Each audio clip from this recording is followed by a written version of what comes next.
Salut, c'est Ipti et Marley. Bienvenue dans un nouvel épisode d'Entract.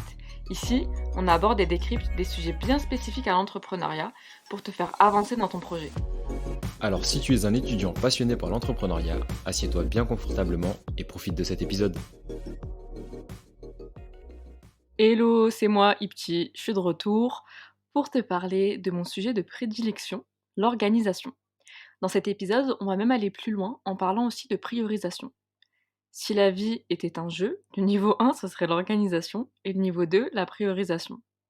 Et souvent, quand tu arrives au niveau 2, c'est que tu as un bon lot d'activités et de responsabilités. Revenons à l'organisation. Pourquoi est-il important de s'organiser? Là, tu me diras, Ipti, t'es sérieuse, c'est un peu évident. Mais pas du tout. Bon nombre d'entre vous ne savent peut-être pas s'organiser, ne veulent peut-être pas s'organiser car ils n'en voient pas l'utilité, la plus-value. Donc rapidement, t'organiser permet d'éviter que tu t'éparpilles et que tu ailles dans tous les sens. Tu sais les tâches que tu dois accomplir et notamment à quel moment, si bien que tu ne perds pas ton temps à courir à droite à gauche pour qu'à la fin de la journée, tu n'aies rien fini. Aussi, t'organiser ne te permettra pas d'être efficace. Là, tu me dis, oula, qu'est-ce qu'il raconte? Ben non, en fait, ça te permettra d'être efficient. Mais quelle est la différence entre efficacité et efficience? Quand tu es efficient, tu remplis tes objectifs avec le moins de ressources possible. Ces ressources, ça peut être du temps, de l'argent, de l'énergie. En gros, en t'organisant, tu optimises ton temps et donc tu es efficient. D'ailleurs, si tu veux connaître la méthode pour bien définir tes objectifs et ainsi être efficient, j'en parle dans le premier épisode d'Entract, comment s'organiser quand on est étudiant entrepreneur. Et c'est notamment la méthode SMART que j'énonce. Hum, Finalement, en fait, quand tu t'organises et que tu deviens efficient, tu peux laisser plus de place à l'imprévu. Ça peut paraître contradictoire, mais comme tu as appris à travailler, à te fixer des plages horaires de travail et à atteindre tes objectifs, tu peux aussi apprendre à être flexible et à jongler. Et à jongler avec l'imprévu, car tu sais désormais comment tu arrives à travailler, combien de temps il te faut pour réaliser telle tâche, etc. Enfin, être organisé, atteindre ses objectifs et être efficient, ça crée un véritable sentiment d'efficacité personnelle. Le sentiment d'efficacité personnelle, c'est une notion introduite par le psychologue Albert Bandura. Ça désigne ta capacité à croire que tu peux réaliser une tâche, atteindre un objectif, dépasser tes limites. En augmentant ton sentiment d'efficacité personnelle, tu arrives par la suite à atteindre de nouveaux objectifs et en bonus, tu augmentes ta confiance en toi. Pour résumer, t'organiser te permet d'optimiser ton temps, d'être efficient et ainsi d'augmenter ton sentiment d'efficacité personnelle. Donc l'organisation, ok, on a compris. Mais parfois tu fais face à un volume tellement important de tâches, que ce soit dans la vie professionnelle ou personnelle, voire dans les deux, que tu sais plus où donner de la tête, et ce, même si tu as déjà une très bonne organisation. Alors je vais te donner deux outils trop peu connus pour mettre en place une stratégie de priorisation. La première, c'est la matrice d'Eisenhower. Elle consiste à définir si une tâche est urgente et si elle est importante. Donc en gros, tu as une tâche, est-ce qu'elle est urgente? Oui, non. Est-ce qu'elle est importante? Oui, non. Et en fait, ça te permet de donner une classification en 4 catégories, avec par exemple les tâches urgentes et importantes, les tâches non urgentes et importantes. Bref, tu as compris un peu le système. Mais là, tu vas me dire, c'est quoi une tâche urgente? C'est quoi une tâche importante? Une tâche urgente, c'est une tâche qui doit être accomplie au plus tôt. Et en gros, c'est une tâche où la deadline est assez proche. Par exemple, niveau professionnel, un client te demande un service, c'est urgent à réaliser. Niveau personnel, la tuyauterie de ta salle de bain a pété, c'est urgent à réparer. Et là, qu'est-ce qu'une tâche importante? Eh bien, une tâche importante, c'est une tâche qui participe sur le long terme à ta réussite, au bon fonctionnement de tes projets, de ton environnement. Je vais te mettre en description un lien vers un schéma pour que tu puisses mieux visualiser les choses. En somme, comme je te le disais précédemment, la méthode d'Eisenhower te permet de classer tes tâches en 4 catégories.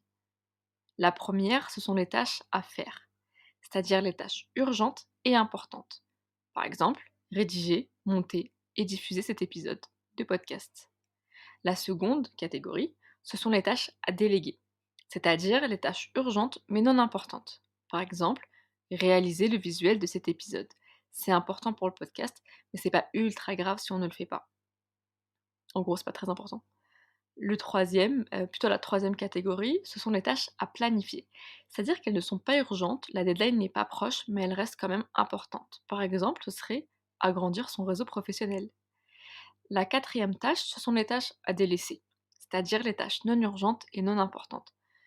Exemple, et c'est pour mon cas, je le précise, apprendre à coder. C'est carrément pas urgent et pour l'instant, c'est pas du tout important. Voilà pour ce qui est de la matrice d'Eisenhower. Fais bien attention d'en faire une pour tes sujets professionnels et une autre pour tes sujets personnels, sinon tu t'en sors pas et tu risques de délaisser notamment ta vie personnelle. Place au second outil qui est la méthode Moscow, en gros Moscou en anglais. Et là on va faire un peu d'anglais, pas de russe, mais t'inquiète, je vais tout traduire. On va prendre le M, le S, le C et le W de Moscou. Le M, c'est pour must have this. En gros, ce qui doit être fait, ce qui est limite vital. Le S, c'est pour should have this if at all possible. En gros, ce qui doit être fait dans la mesure du possible. Le C, c'est pour could have this if it does not affect anything else. En gros, ce qui doit être fait si cela n'affecte pas d'autres priorités. En gros, les priorités, ce sont les tâches classées en M puis en S. Enfin, le W, c'est pour won't have this time but would like it in the future. En gros, je le ferai pas ou je l'aurai pas maintenant, mais je le veux bien dans le futur, je le ferai bien dans le futur. Contrairement à la matrice d'Eisenhower, cette méthode Moscow permet aussi de répartir les tâches sur une durée plus courte. Il y a, à mon sens, beaucoup moins cette notion de long terme. En fait, on peut croiser ces méthodes, voire utiliser l'une ou l'autre selon la période. Pour apprendre à bien les utiliser, il n'y a pas de secret, faut essayer. Au fur et à mesure de leur utilisation, ce sera plus simple, à la plus grande joie de ton sentiment d'efficacité personnelle. Voilà, je t'ai délivré là vraiment tous mes secrets pour t'organiser et prioriser. Si c'est pas intuitif pour toi, bah c'est l'occasion de mettre toute cette bonne méthodologie en place. Si tu as d'autres méthodes, envoie-nous un DM ou mets-nous ça en commentaire sur YouTube ou Apple Podcast, avec bien évidemment le pouce bleu et les 5 étoiles et tout le tralala parce que ça nous fait grave plaisir. D'ailleurs, vous êtes plusieurs à nous envoyer des DM sur Insta et LinkedIn pour nous faire vos retours. Sachez que ça nous fait super plaisir. Continuez, on est vraiment ravis d'échanger avec vous à chaque fois. Si tu es arrivé jusque-là, c'est que l'épisode t'a sûrement plu. On est des fans de feedback, alors mets-nous un message en commentaire ou sur nos réseaux sociaux pour nous dire ce que tu en as pensé. Et si l'épisode t'a vraiment plu, n'oublie pas de nous mettre les 5 étoiles ou liker sur ta plateforme d'écoute. Ça nous aidera à avoir plus de visibilité. À bientôt pour un prochain épisode.